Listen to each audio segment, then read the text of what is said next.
వేదిక మీద ఉన్నటువంటి దైవజనులకు, కూడి వచ్చిన క్రైస్తవ సహోదరులందరికీ కూడా క్రీస్తు పేరిట నా శుభ అభివందనాలండి.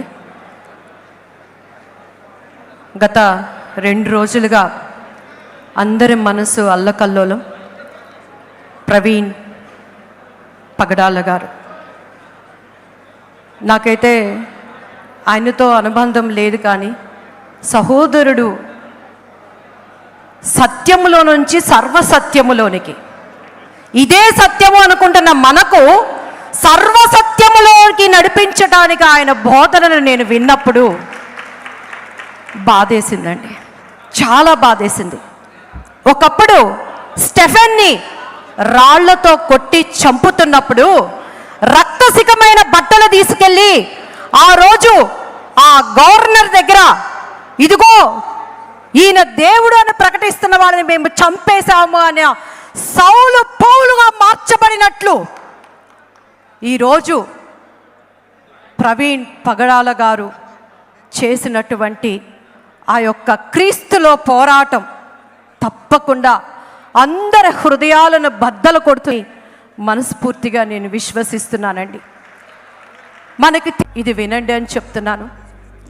ఒక్కటేనండి, మీడియా ముఖంగా వేదిక మీద ఉన్న దైవజనులందరికీ నేను శిరస్సు వంచి కోరుకునేది ఏంటంటే, 2 చేతులు కలిస్తేనే చప్పట్లు. పౌలు గారు చెప్తున్నటువంటి మంచి మాట, సిలువ వేయబడిన క్రీస్తును, పునరుత్థానుడైన క్రీస్తును, రారాజుగా రానై ఉన్న క్రీస్తును మాత్రమే ప్రకటిస్తున్నాము. తర్కాలు మనం కాదండి. మనము పోరాడుతున్నది మనుష్యులతో కాదు, వాయుమండల అధిపతులతో, దురాత్మ శక్తులతో. కాబట్టి ఒక్కటే, క్రైస్తవుడా, సైనికుడా, బలవంతుడా, పరిశుద్ధుడా, కదలిరా ఓయ్ నీవు కదలిరా, కదలిరా, కదలిరా ఓయ్ నీవు కదలిరా. జాలరీ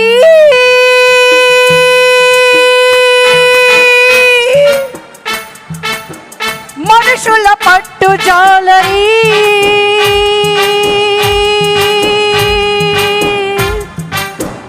ఆత్మల కాయు కాపరి,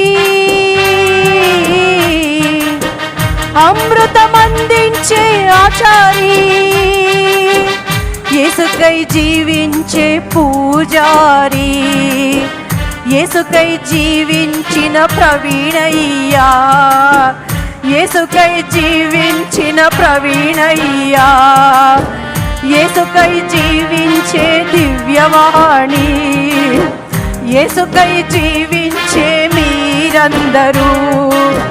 సిలువే నీ స్థావరము, శ్రమలే నీ సైన్యము, శ్వాసమే నా బలము, విశ్వాసమే నా బలము. క్రైస్తవుడా, సైనికుడా, బలవంతుడా, పరిశుద్ధుడా. నా మటుకైతే బ్రతుకుట క్రీస్తే, చావైతే లాభం అనే విధముగా దీనిని మనందరం కూడా ఒక ఎగ్జాంపుల్గా తీసుకొని, దేవుడు చెప్పిన మంచి మాట, ఎక్కడికి వెళ్ళినా ఇద్దరుగా వెళ్ళండి అని, అపోహలకు అనుమానాలకు మనం చాటు ఇవ్వకుండా దేవుడు ఈ కుటుంబానికి ఆదరణ కలిగించాలని, అనేక మంది ప్రవీణ్ పగడాల గారు లేవాలని మనస్ఫూర్తిగా కోరుకుంటున్నాను. ఈ దుఃఖం మనందరికీ తీర్చలేనిది, ఆయన ఆత్మకు శాంతి చేకూర్చాలని మనస్ఫూర్తిగా కోరుకుంటానండి. God bless you all. దయచేసి మన్నించండి. పాట పాడేవారు